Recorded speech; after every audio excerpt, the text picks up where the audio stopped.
सुर में गाता ना अरे अच्छा रखे रहे तुमको गावे के लालूर पवन भैया हो दूर के चक्कर में सिखाई देला सुर।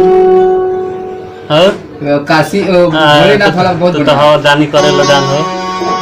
अरे उड़ैले बाड़ी बिहार यूपी में गरदा लौरी धूर पवन भैया हो मस्त लाइन है। दूर के चक्कर में तू सिखाई देला सुर। मस्त अरे लाइन है। तू तो हवा दानी करे लगान कैसे कहो जाओ तो भोलेनाथ लेखा हवा दानी। तू तो हवा दानी खाना दानी। बढ़िया बढ़िया बा बहुत बढ़िया लाइन बढ़िया है। बा बहुत मस्त लाइन है। अच्छा लाग के इज्जत के गाना अच्छा ना कि इज्जत बचाई जाला। अच्छा लाग के इज्जत अच्छा लाग के बचैला इज्जत बानी। तू तो हवा खानदानी कोई दिला। तो रानी खरी बढ़िया लाइन है।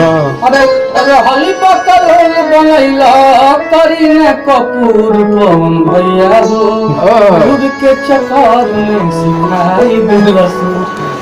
मस्त है यार। मस्त गाता है। लिखबो कोई ना गाना ना अरे आगे वाला कंपोज कर कंपोज कर गाना बढ़िया कंपोज कौन बहुत अच्छा कंपोज किया।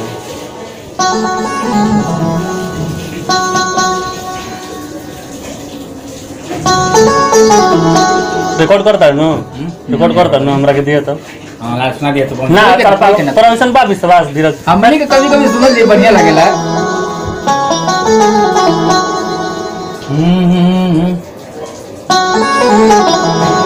कर कर कर कंपोज कर तने ला कबे जगह चाटत रहे बंद मियाज खराब कुल रहे देहि से खेसारी नाम के वायरस निकलल। ओहो वैसा कुछ बढ़िया बढ़िया लाइन बनाता है।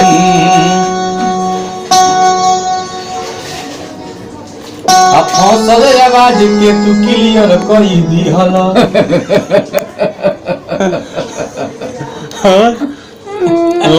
लाइव पियला भरपूर नवरपुर में सबका लाइव पियला भरपूर।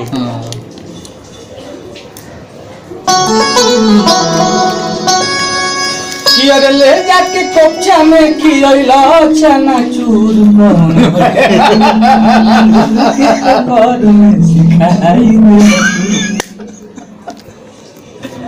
अरे वाह कोपचा में गाना और चले लायक गाना भाई। गा दे तो बेटा गाड़ी बात सिंह को दिखा बात सिंह करके भैया मार्केट में बवाल होबे नहीं करी गाना आई तो ये लय से बढ़िया लगता लय से गले बढ़िया लगता सुनला में बढ़िया नहीं के लागत है तब जब गावत रहा ना तब वो लय में तब सुन के बढ़िया लगता वो तो नहीं के लगा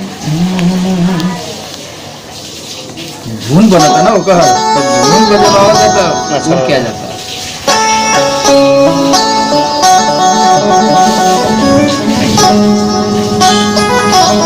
लास्ट अंतर व्यास लास्ट अंतर भोले दानी वाला हम सुन लेनी भोले दानी बड़ा तू अच्छा लगे भोलेनाथ से दानी बड़ा दानी भोलेनाथ से दानी बड़ा भोलेनाथ लेखा दानी बड़ा पवन भैया हो दिहल सुर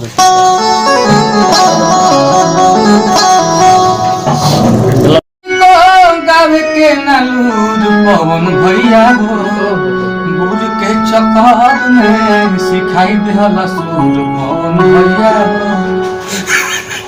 आगे चला दो वाला भोले बाबा वाला और बढ़िया बोले और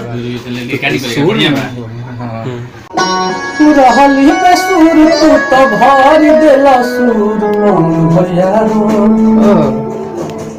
हमारे ने क्या और भोले बाबा दानी वाला